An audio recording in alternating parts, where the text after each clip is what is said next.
திருமாவளவன் பேசிட்டாரு, திருமாவளவன் பேசுவாடா, அப்படிதான் பேசுவோம். வேலுக்கும் உனக்கு என்னடா சம்பந்தம்? வேலுக்கும் பிஜேபிக்கு என்ன சம்பந்தம்? பாஜகவை சேர்ந்தவர்கள் அண்ணன் திருமாவளவன் மீது கை வைத்து விடலாம் என்று நீங்கள் நினைத்தால், வேல்முருகன் வந்து ஒரு படையாட்சி, அவர் வந்து தலித், பாஜகவின் மாநில தலைவர் மிஸ்டர் எல் முருகன் அவர்களே, இந்த மண்ணில் நீங்கள் வேல் யாத்திரை நடத்த வேண்டும் என்று சொன்னால்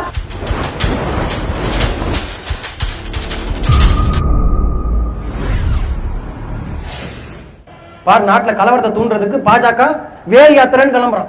வேல் யாத்திரை இந்த அரசு அனுமதி கொடுக்குது, இந்த நீதிமன்றங்கள் அனுமதி கொடுக்குது. எதற்காக அனுமதி? என்ன வேல் யாத்திரை? வேலுக்கும் உனக்கு என்னடா சம்பந்தம்? வேலுக்கும் பிஜேபிக்கு என்ன சம்பந்தம்?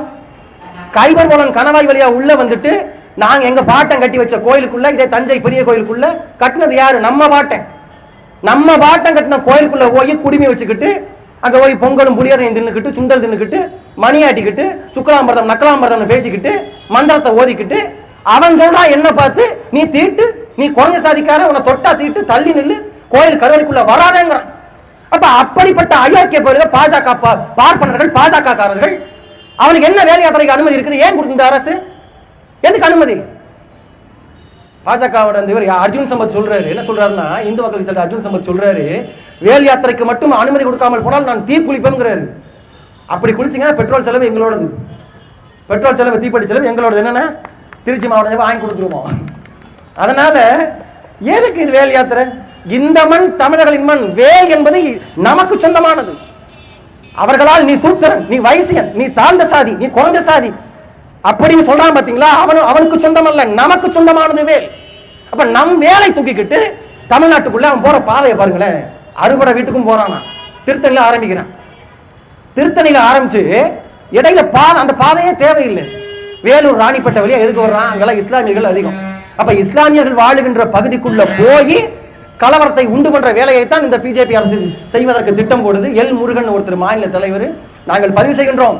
பாஜகவின் மாநில தலைவர் மிஸ்டர் எல் முருகன் அவர்களே, இந்த மண்ணில் நீங்கள் வேல் யாத்திரை நடத்த வேண்டும் என்று சொன்னால் அரசிடம் மட்டும் அனுமதி வாங்கினால் போதாது, வேல் முருகன் என்ற பெரும் தலைவரிடம் நீங்கள் அனுமதி வாங்க வேண்டும்.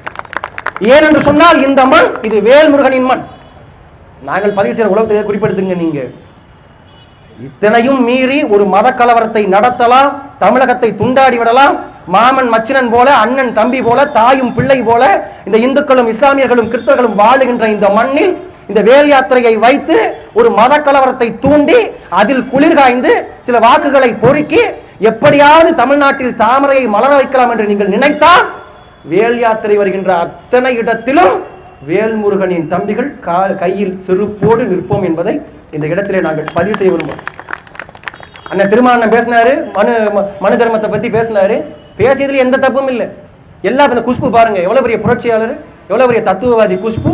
அவங்க கண்ணம் தெரிவிக்கிறாங்க, போராட்டம் போகணும்னு சொல்றாங்க. இன்னும் அன்பு மக்களை, இது திருமாவளவன் பேசினது இல்ல. திருமாவளவன், எங்க அண்ணன் திருமாவளவன் இன்னைக்கு தான் பேசியிருக்காரு. 1927 அம்பேத்கர் பேசிட்டார்.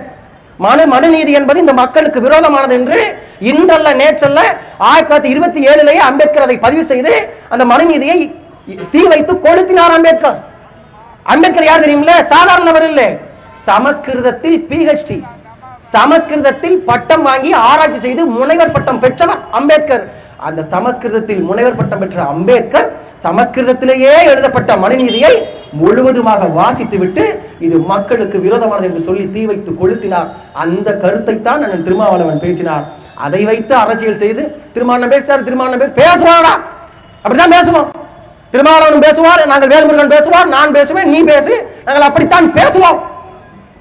திருமாவளவனுக்கு மிரட்டல் விடுறாங்க. மிரட்டல் நான் இந்த இடத்துல பதிவு செய்யறேன். எங்களை வந்து ஏதோ பரவாயில்ல நினைச்சுக்கிட்டு இருக்கான். வேல்முருகன் வந்து ஒரு படையாட்சி, அவர் வந்து தலித், ரெண்டு பேருக்கும் ஆகாது அப்படின்னு நினைச்சிட்டு இருக்கான். அப்படிலாம் கிடையாது. அண்ணன் வேல்முருகனும் சரி, அண்ணன் திருமாவளவனும் சரி, இரண்டு பேரும் சாதி பார்ப்பவர்கள் அல்ல. சாதி பார்ப்பவர்கள் அல்ல. நாங்கள் அத்தனை ரெண்டு பேரும் தமிழர் தான். நான் பதிவு செய்கிறேன். பாஜகவை சேர்ந்தவர்கள் அண்ணன் திருமாவளவன் மீது கை வைத்து விடலாம் என்று நீங்கள் நினைத்தால் வேல்முருகனின் தம்பிகளை தாண்டி போய்தான் நீங்கள் தொட வேண்டுமே ஒழிய, நான் தெளிவா சொல்லுவேன், அண்ணன் திருமாவளவன் மேல கை வச்சா விசிகாரன் வர்றானோ இல்லையோ, வேல்முருகன் கட்சிக்காரன் நாங்க வருவோம். நீ அண்ணன் சிதம்பரத்துக்கு போகணும்னா நெய்வேலியை தாண்டி தான் போகணும். ராஜாருக்கும் வேலை இருக்கு, எங்கள் எல்லோருக்கும் உங்களை போலவே வேலை இருக்கிறது. இருந்தாலும் அதை விட இந்த மண்ணை காக்கின்ற வேலை, பெரும் வேலை எங்களுக்கு இருப்பதனால் வேல்முருகனின் தம்பிகள் எங்கள் வேலையை எல்லாம் விட்டு இந்த வேலையை செஞ்சுட்டு